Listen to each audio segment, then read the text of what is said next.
ఓం శ్రీ మహాగణాధిపతయే నమః. శ్రీమాత్రే నమః.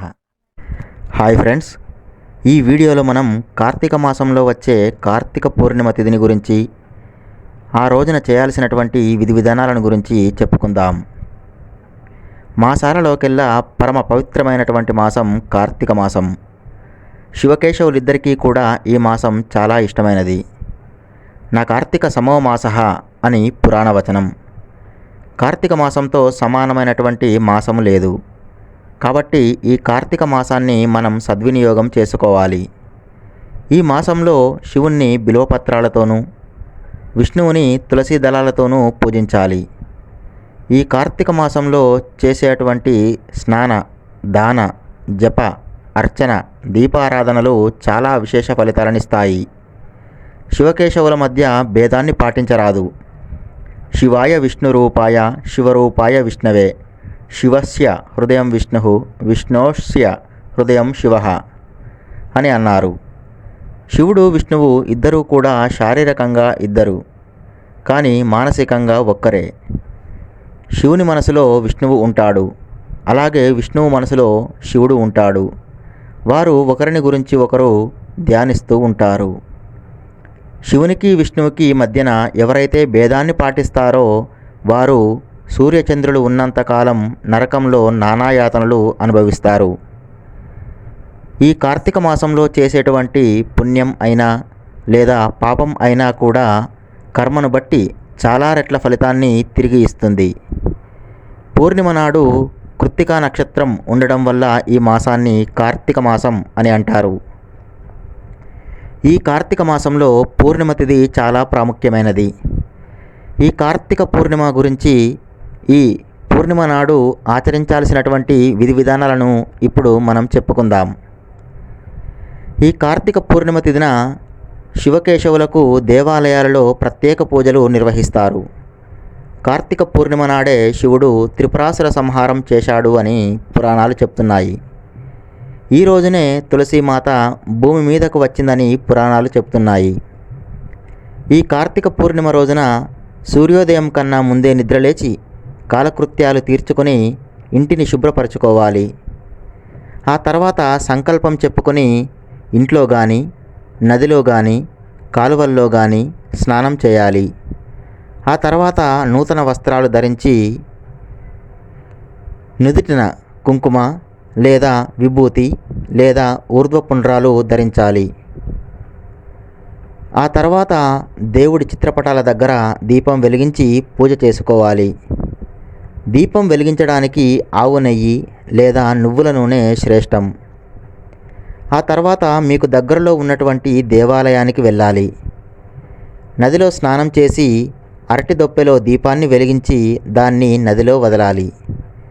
ఆ తర్వాత దేవాలయానికి వెళ్ళి అక్కడ ధ్వజస్తంభం దగ్గర దీపాన్ని వెలిగించి ప్రదక్షిణలు గుడిలో చేయాలి.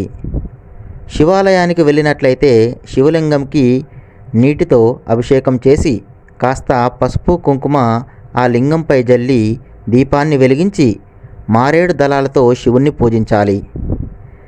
నైవేద్యం గనక మీరు తీసుకెళ్ళినట్లయితే ఆ నైవేద్యం శివునికి సమర్పించి దాన్ని మరలా ప్రసాదంలా మీరు తీసుకొని ఇతరులకు కూడా పెట్టండి. దేవాలయ ప్రాంగణంలో దీపాలు వెలిగించండి. శివునికి సంబంధించినటువంటి అష్టోత్తరాలు, శ్లోకాలు, స్తోత్రాలు చదవండి. ఈ రోజున ఉసిరికాయ పైన భాగాన్ని కొంత తీసేసి దానిపైన నూనెతోనో లేదా నెయ్యితోనో తడిపినటువంటి వత్తిని పెట్టి దీపం వెలిగించండి.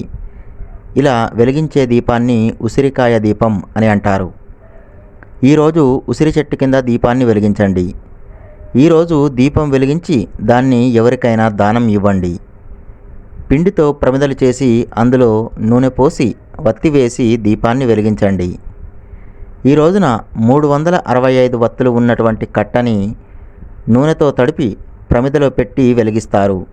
దీని అర్థం ఏంటంటే సంవత్సరం మొత్తం కూడా దీపాన్ని వెలిగించినటువంటి ఫలితం రావడానికి ఈ విధంగా చేస్తారు. కొందరు దీన్ని తులసి దగ్గర వెలిగిస్తారు, మరికొందరు దేవాలయంలో వెలిగిస్తారు. ఈ రోజున కొందరు సత్యనారాయణ వ్రతం లేదా కేదారేశ్వర వ్రతం చేసుకుంటారు. ఈ సాయంత్రం పూట తులసి దగ్గర దీపాన్ని వెలిగించండి.